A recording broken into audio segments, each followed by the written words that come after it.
Okay, so you can tell from the instructions that there's multiple things in the spreadsheet. So down here at the bottom, we have instructions, we have problem one and problem two.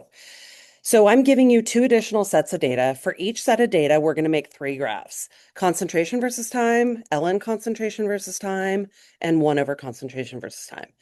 For each graph, we need to do these things. And then from this, we're going to draw a conclusion. The idea being, whichever one of these three graphs for a given set of data is the most linear tells us whether it is zero, first, or second order. So going to set one of data, we've got concentration versus time already. I need to generate a column of natural log of concentration versus time. So this column is going to be natural log of the concentration of chlorine monoxide. My third column of data is going to be 1 over the concentration of chlorine monoxide. I can calculate them and then put them in by hand, but that's ridiculous because spreadsheets do these calculations for me. Anytime you begin a calculation, you're going to begin by typing an equal sign. Then I want to do the natural log of this number here. So when I want this number here, I have two choices. I can click on this cell, or I can actually type B2, and then I can hit to close my parentheses, and now I'll hit enter. This is going to ask me if I want to automatically do the same thing the whole way down, meaning this cell would be the natural log of this number. This cell would be the natural log of that, etc. That is what I want. So I can click that saying, yeah, thank you for doing that. If you miss that button or it doesn't show up for some reason, the other option is you can find this blue circle and drag down, or you can find this blue circle and double click. I feel like this is a ridiculous number of decimal places.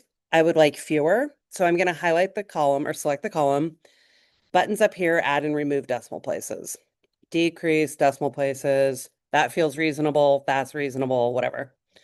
Um, I think it looks prettier when it's all centered. Okay. My third column is going to be 1 divided by the concentration. If I'm doing a calculation, begin with an equal sign, 1 over. I want to divide by this number here. So I can either click on the cell or I can type B2 and hit enter. Do I want to go the whole way down? I do. It's putting these numbers in scientific notation. That's fine. This one would mean 1.18 times 10 to the fifth, like your calculator does. Okay. My first graph is going to be these two columns. My second graph is going to be these two columns. My third graph is going to be these three columns. In every case, time is on the x-axis, but what's on the y-axis is different. When I tell you blank versus blank, this always means y versus x, y versus x, y versus x. Okay, for my first graph, I'm going to select the cells I want. Notice I included the word time and the brackets with CLO. That usually will help me label my axes. Insert chart. Sometimes the right chart spits out, sometimes it doesn't. I want a scatter plot. Okay. This, for some reason, didn't give me time on the x-axis. It put time on the y-axis. So I'm going to click Add x-axis and say I want time there.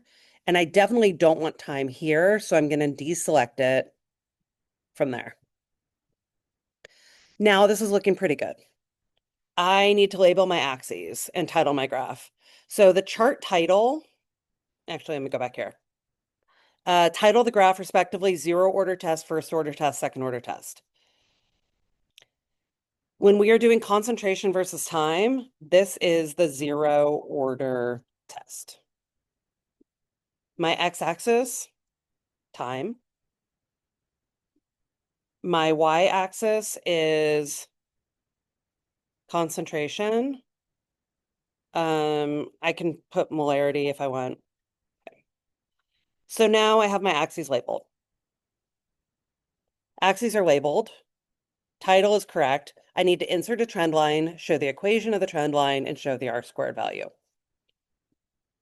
To add a trend line, go to Series, Trend Line.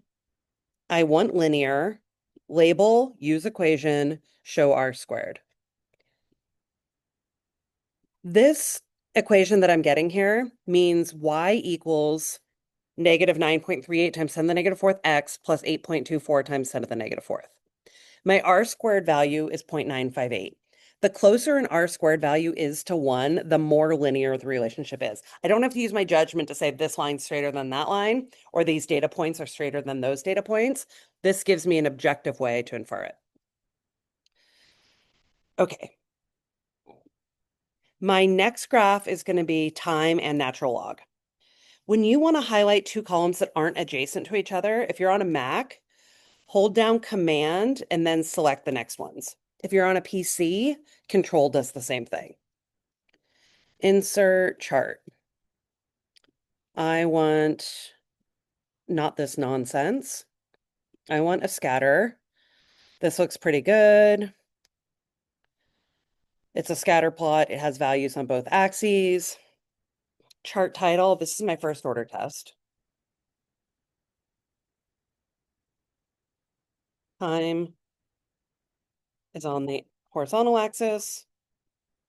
Vertical axis is now natural log of CLO, which you don't need to include units for. I need a trend line. So series, trend line, linear, label, use equation, show R squared. This one gives me an R squared of 0.983, indicating that this graph is straighter than the first graph because it has an R squared value closer to 1. All right, next I need to do my second order test. My second order test is going to plot 1 over the concentration versus time. Insert chart.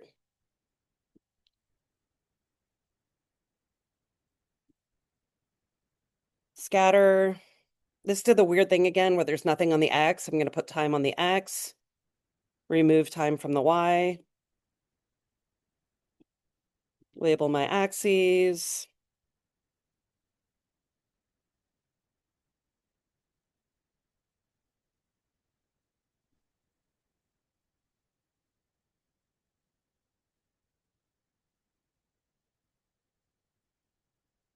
My chart title should be second order test.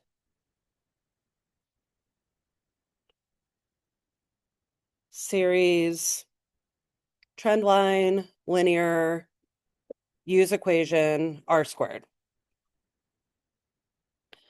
I'm going to move this out of the way so it's not blocking my other graphs.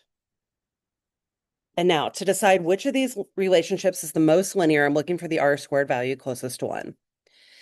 Since the R squared value for this is closest to 1, that tells me that this is a second order reaction. Notice back here it says in bold or another color, state if the reaction is first, second, or 0, and what the K value is. So I want the K value. The K value is going to be the slope of whatever the relevant graph is.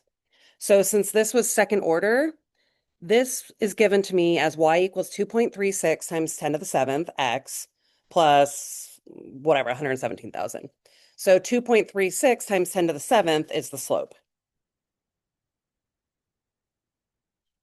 Now, I need units for K. There are different units for first order, second order, and 0 order, which we derive from the rate law, and the appropriate units are m-1, s-1. Doing exponents in sheets within the text is just ridiculously annoying, so I'm not going to bother. I said you need to make this offensively obvious. That would do it. Okay. So this sheet is done. Then we're ready to go to the second sheet and we're going to do the same thing. We're going to generate ln concentration versus time data. 1 over concentration of nitrogen monoxide. We're going to do the same calculations, the same graphs, and you're going to draw a conclusion similarly. Remember, if this line is the most straight, it's first order. If this line's the most straight, it's 0 order. And the units for K are different depending on what order it is. If you have any questions about what the order or the units for K, it's the same as we did in day one, but I can also help you with that. Oh, a little hack here. If I copy this and paste here, it pasted my formulas in. So this is automatically now doing ln of this, which is great. This is doing 1 over that, which is great. I don't like that. Okay. And now we're ready to make 3 graphs here as well.